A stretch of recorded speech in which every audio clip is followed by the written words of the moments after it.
أعوذ بالله من الشيطان الرجيم. بسم الله الرحمن الرحيم.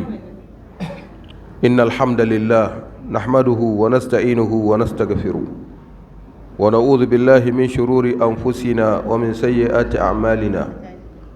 من يهده الله فلا مضل له ومن يضلل فلا هادي له.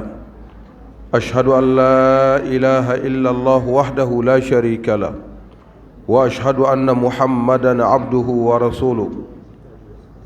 يا أيها الذين آمنوا اتقوا الله حق تقاته ولا تموتن إلا وأنتم مسلمون.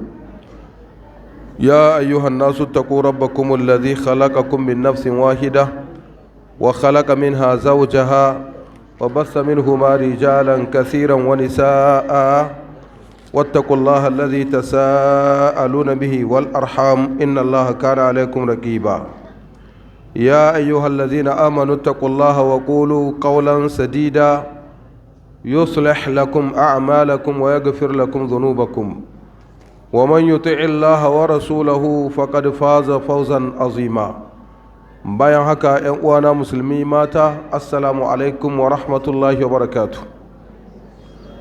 Muna godiya ga Allah subhanahu wa ta'ala mai kowa mai komi wanda ba mu ikon dawowa a wannan wuri domin ci gaba da karatun alkur'ani mai girma da bayanai gwargwaron fahimta a cikin wannan wata mai tarin albarka, watan azumin ramadan.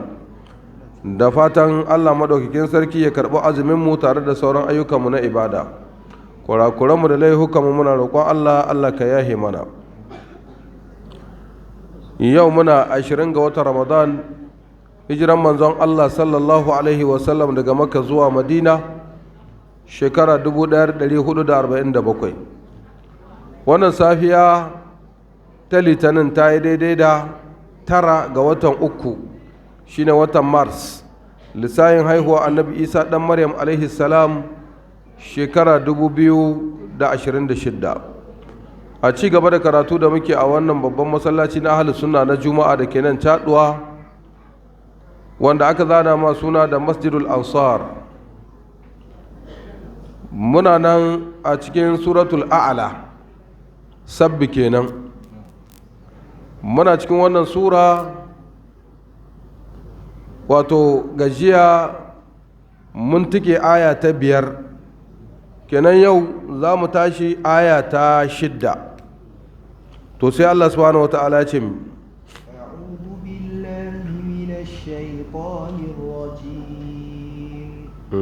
بسم الله الرحمن الرحيم سنقرئك فلا تنسى إلا ما شاء الله إنه يعلم الجهر وما يخفى وييسرك لليسرى. Allah maɗaukakin sarki sai ya ci gaba da ce ma manzon shi sallallahu alaihi wasallam, sanu ƙuri'uka, da sannu za mu karanta maka, falatansa ba za ka manta ba.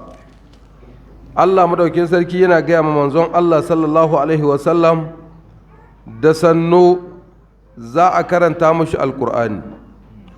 Idan an karanta mashi alkur'ani da izinin Allah, to shi ko manzon Allah sallallahu alaihi wasallam ba zai manta ba, domin wannan karantarwa ce wadda ta taso daga Allah subhanahu wata'ala zuwa ga mala'ika Jibril, ya koya ma ya karanta ma manzon Allah sallallahu alaihi wasallam. To babu zancen annabi sallallahu alaihi wasallam ya manta. To sai Allah ya ce illa ma sha Allahu, sai dai abin da Allah ya ga dama, sai abin da Allah ya so ka manta sai ka manta. A nan yana nuna cewa annabi sallallahu alaihi wasallam yana iya manta ayar ƙur'ani ne? A nan da Allah ya ce illa ma sha Allahu, za mu karanta muka ba za ka manta ba, sai Allah ya ce sai abin da Allah ya ga dama. To a nan yana nufin annabi zai mance ne, akwai ayoyin da zai iya mantawa da su? Tambaya nake muku, yana nuna akwai ayoyin da annabi zai manta ne? to Allah ya ce ba za ka manta ba sai dai abin da Allah ya ga dama. Me yake nihi a nan? Abin da Allah maɗaukin sarki yake nufi cewa sai abin da Allah ya ga dama sai ya mantar da kai shi, ya shafe shi daga cikin kwakwalwarka, ya zo da madadin shi. Kenan Allah sai ya shafe shi daga cikin kwakwalwarka domin a zo da wani. Ai yunsiyahu iyahu, Allah ke mantar da shi wannan abin li hikmatin, saboda wata hikima iktadat, wadda ta tabbata. Zalika, wannan kuma yace fa innahu yansahu, shi annabi sallallahu alaihi wasallam wannan abin sai ya fita daga cikin kwakwalwar shi, sai ya fita daga cikin zuciyar shi.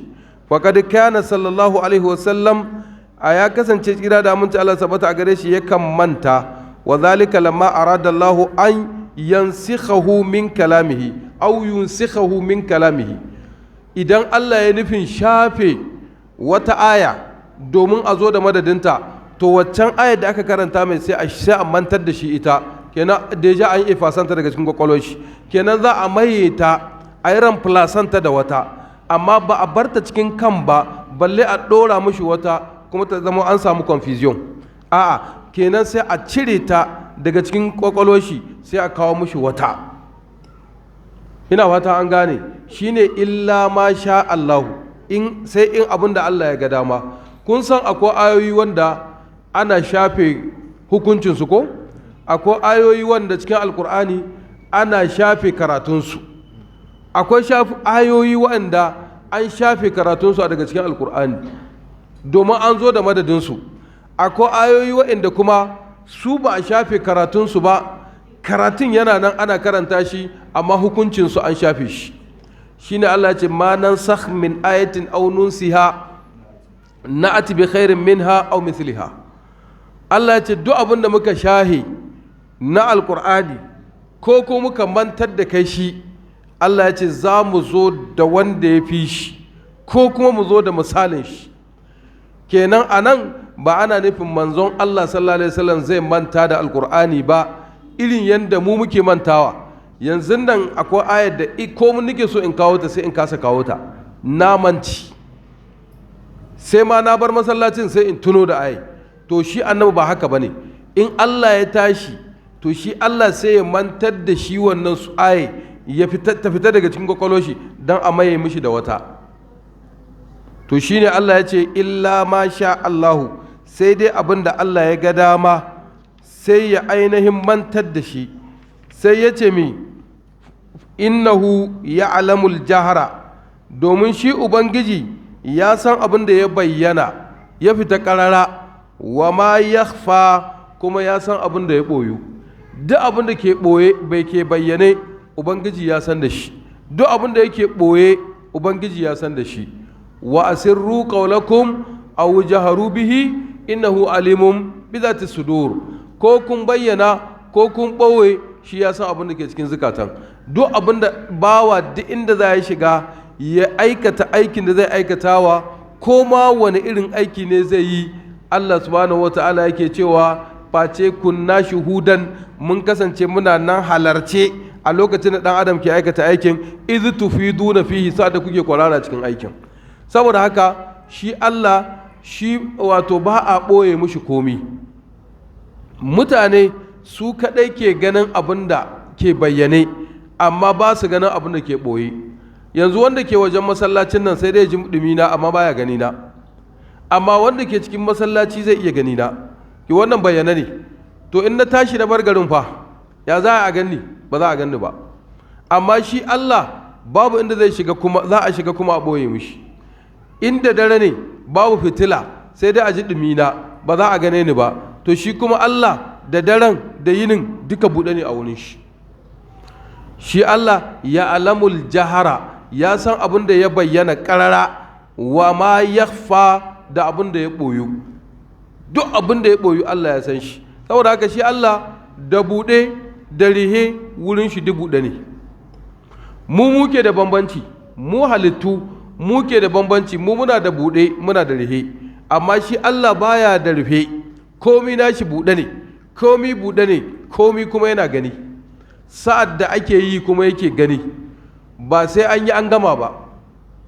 Saboda haka kenan yanzu sai ki sa kanki a kai, duk inda kike ki tabbatar Allah yana ganin ki.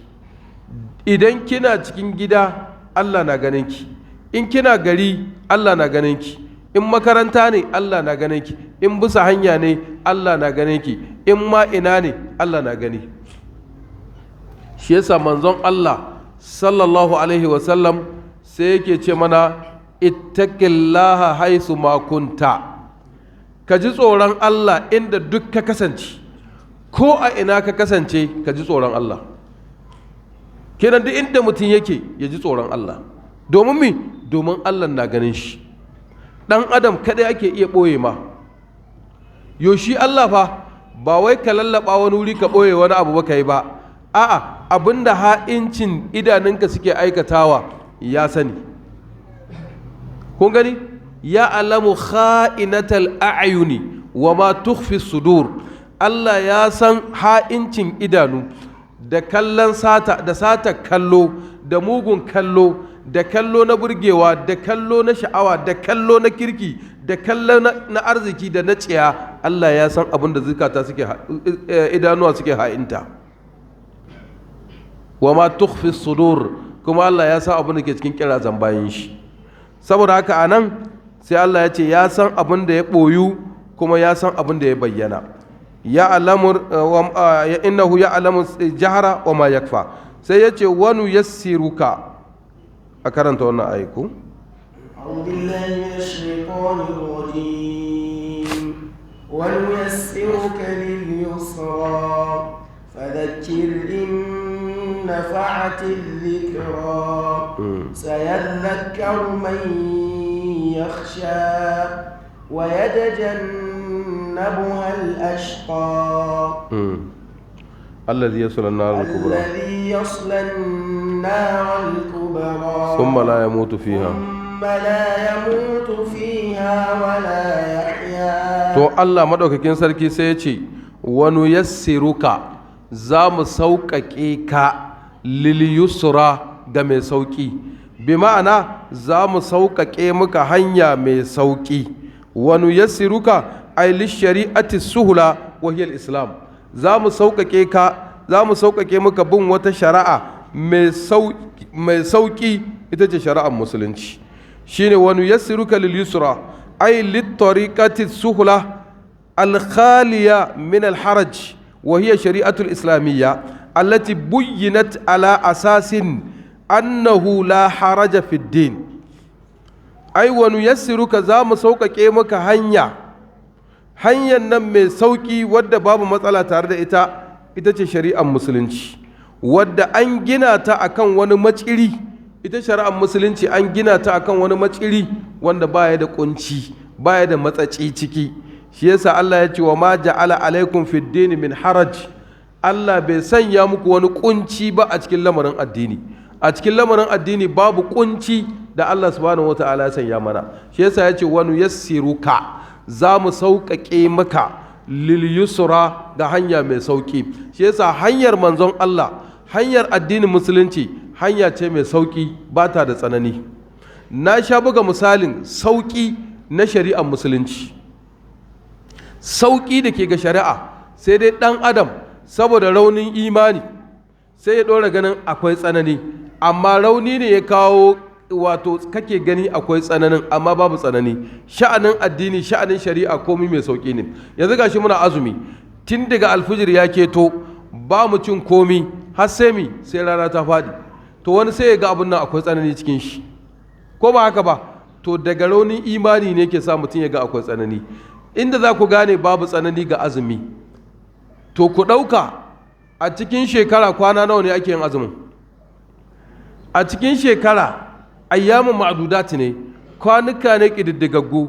Shekara in tana da kwana 360 ko 350 da wani abu, to za ku ga cewa cikin kwanan nan 350 ko 360 in muka ɗauki kowane wata ma 30-30, to za mu kasa su ne guda 12, sai mu ɗauki 'yan duziyam, wato ɗai cikin 12.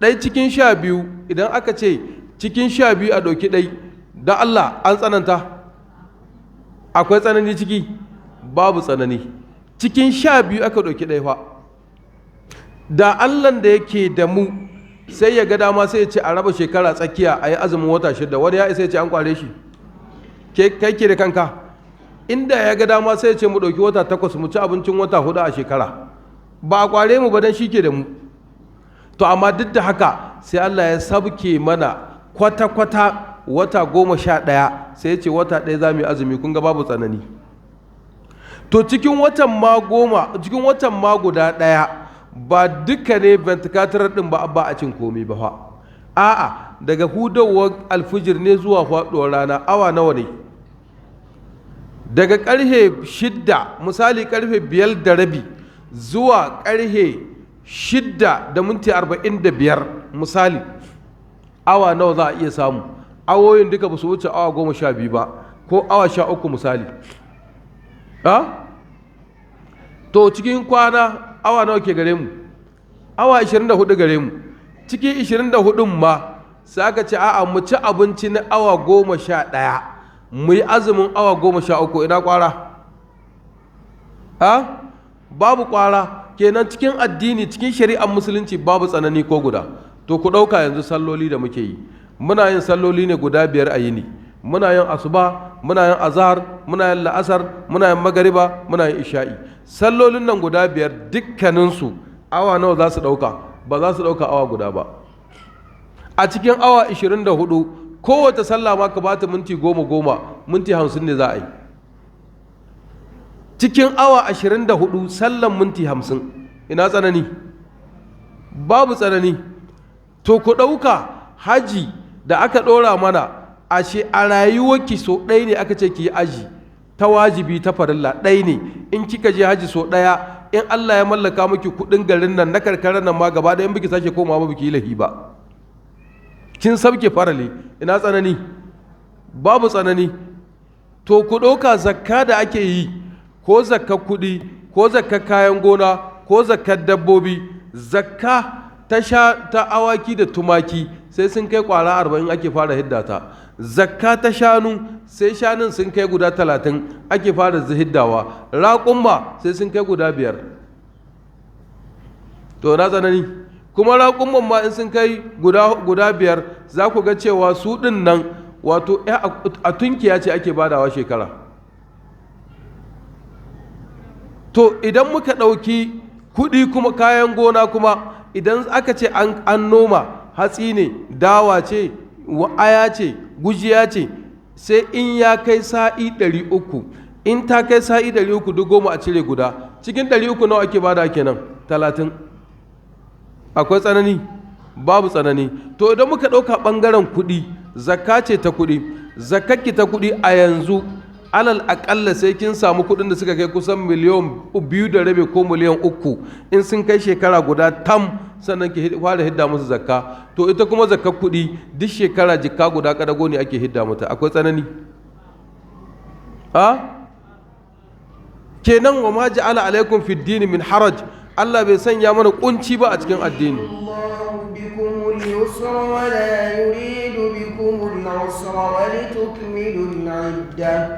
ولتكملوا العدة ولتكبروا الله على ما هداكم ولعلكم تفلحون ولعلكم تشكرون الله مدوكين سركي yace yuridullahu bikumul yusra Allah yana nufin ku ne da sauki wala yuridu bikumul usra Allah baya nufin ku da tsanani kenan sauki Allah yake nufin mu da shi babu bai da nufin mu da tsanani kun ga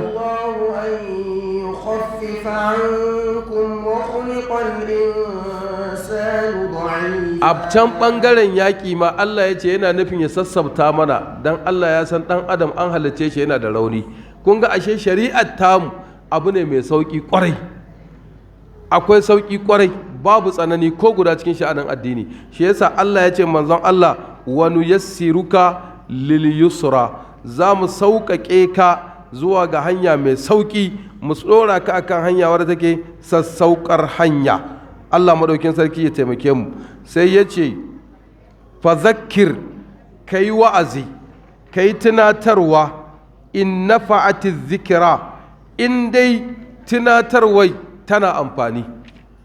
Kenan anan ana cewa ka yi wa'azi in dai wa'azin zai yi amfani to ka yi shi.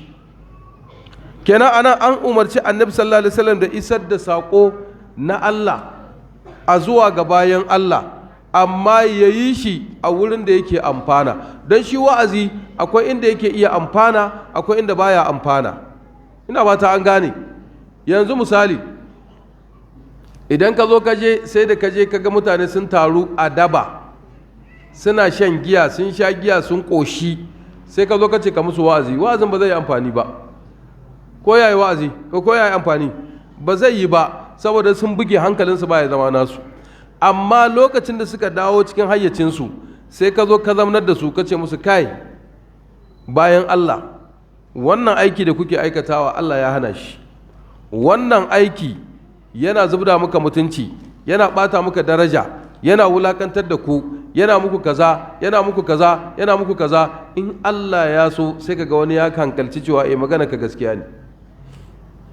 Shi yasa Allah ya ce a yi wa'azi idan wa'azi zai yi amfani, domin Allah ya ba da umarnin yin haka ɗin. In nafa'ati zikira, da ya ce kuma in aka yi wa'azin sai ya ce sayazzakaru man yaksha, wanda ke tsoron Allah da sannu zai wa'aztu. Ina fata an gane. Kenan wanda ya tsoraci Allah, ya diba girman Allah, ya kalli matsayin Allah a wurin shi, to da sannu zai wa'aztu, ya yi aiki da wa'azin, sai wa'azin ya mushi fa'ida, sai wa'azin ya mushi amfani. Amma ba kowa ba, sai wanda shi yana jin tsoron Allah, an wa'aztar da shi, ya sa Allah a ran shi, ya sa Allah a zuciya ta yi, to sai kaga ya yi amfani da wa'azi. Sayazzakaru man yaksha. To amma ha sai Allah ya ce wa yatajannabuha al-ashqa.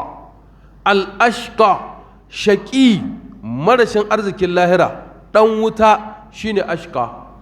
To shi kuma me zai yi? Yatajannabuha, zai nisance ta. Haɗin wannan domiri ne na azzikira, fa zakkir in nafa'ati zikira, ai al-ashqa yatajannabu zikira. Shi marasa arziki na lahira, to shi zai yi nesa da wa'azi. Ta ashe wanda kika ga tana wa'aztuwa, ana mata wa'azi tana wa'aztuwa, wance a bar kaza babu kyau sai ta bari, to ita ce wadda ke tsoron Allah. Wance a yi kaza shi ke da kyau sai ta aikata, to ita ce mai tsoron Allah. Amma wadda wance a yi kaza ta ce kai ni ku sha mun lahiya, kabarinku daban nawa daban, an muta wa'azi ko, to ita ce al'ashqa, shaƙiya ya wuta, mara arziki lahira.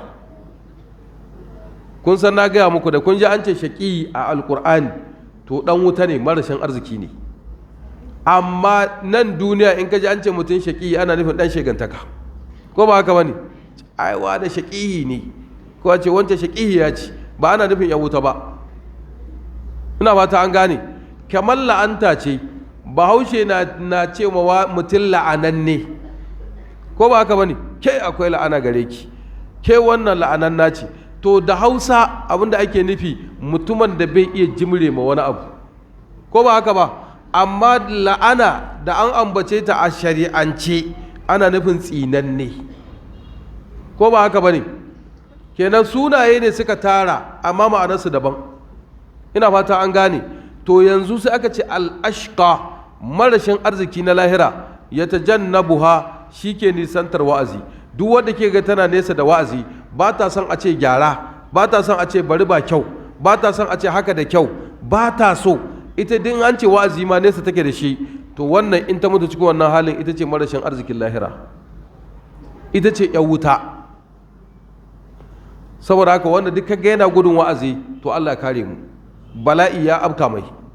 Duk wanda ke ga tana gudun wa'azi, ba ta son a ce Allah ya ce, ba ta son a ce Annabi sallallahu alaihi wasallam ya ce, sai kaga tana nesa da wannan, to wannan Allah sauka akwai rishin rabo gare ta lahira. Wallahi ki auna ga kanki. in kin ga kina nesa nesa da wa'azi to akwai rashin rabo tare da ki. In kin ga kuma kina son wa'azi to akwai alamar kina jin tsoron Allah. Akwai alama, domin Allah ya raba mutanen gida biyu, ya ce a yi wa'azi, sai ya ce me sai ya zakaru man yaksha, mai tsoron Allah zai wa'aztu. To da kin ga kina wa'aztuwa, kina gyara halinki, kina gyara ɗabi'unki, kina amfani da wa'azi, to kin zama me kin zama ke ce wanda ke tsoron Allah. Mai tsoron Allah kuma Allah zai ba shi rabon aljanna, Allah zai rabotar da shi da gidan aljanna. Amma duk sanda za a ce wa'azi sai ku sha mutane lahiya, kai ko wannan wa'azin naku cin tuwo ma wata rana sai kun ce haram ne, kaza kaza kaza kaza, to ta nisa da wa'azi kenan, tana nesa da wa'azi, to ta zama yanzu ita ma al'ashqa, ta shiga cikin shaqiyai marasa arziki a gobe kiyama. Allah ya kare mu. Sai Allah subhanahu wataala ya ce wa yatajannabu al-ashqa allazi yasla an-nar al-kubra. Waye al-ashqa? Wanda zai shiga wuta, shine wutan nan kubra, babban wuta. Ay yadkhulu an-nar al-kubra, nar yawm al-qiyama, zai shiga wuta babba, wutar ranar tashin alkiyama. Zai shiga babban wuta, ita ce wutar ranar tashin alkiyama. Duk mai gudun wa'azi, duk mai nesa nesa da wa'azi, duk wanda baya son wa'azi, suna nan ko da yawa. In suka aka samu an so musu dan mp3 ɗinsu suka sa kartin memoir, da an danna kiɗi, ana kiɗi ya ƙare, da an kai ga wa'azi, kun san su wannan kartin memoir ɗin taɓa kiɗi taɓa karatu ne, sai ka tar daga akwai wa'azi akwai kaɗe-kaɗe ciki, da an kai ga wa'azi sai a wuce shi, da an zo ga kiɗi sai a ce bari mu shi. Kenan shi wa'azi ni gudun shi ake yi. To mai wannan abun akwai alamar rashin arziki gare ta lahira, akwai alama, ba na ce ita ce ba, amma dai akwai alama, dan in ta mutu cikin wannan halin ƙarshen ta shiga wuta.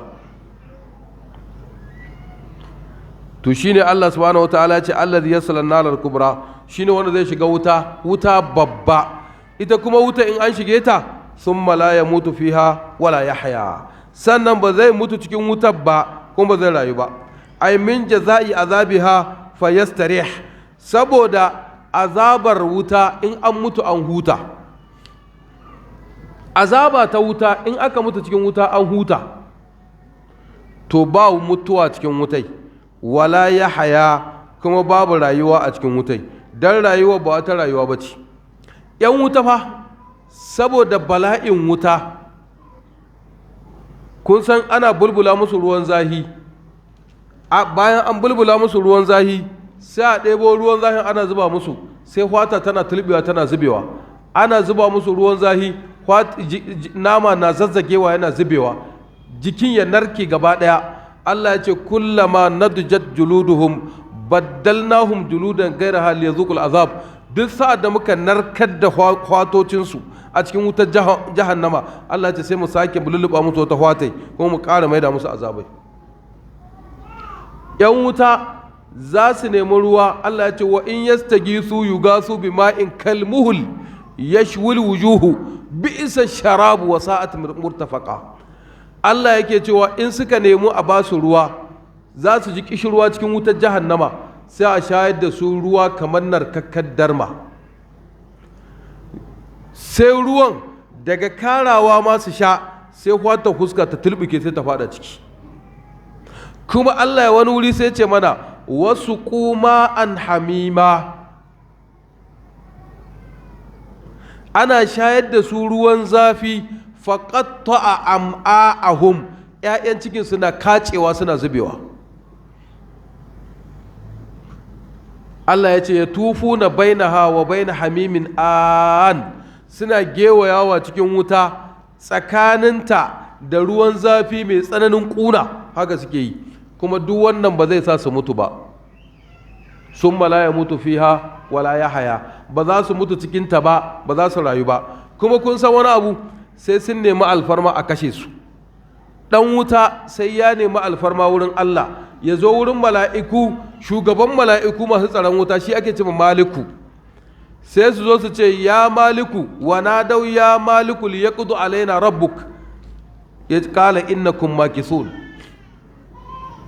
Sai su zo su ce maliku, kai mala'ika mai tsaron wuta, kai maliku, mu ubangijin kai ya hukunta mu mutuwa mu mutu.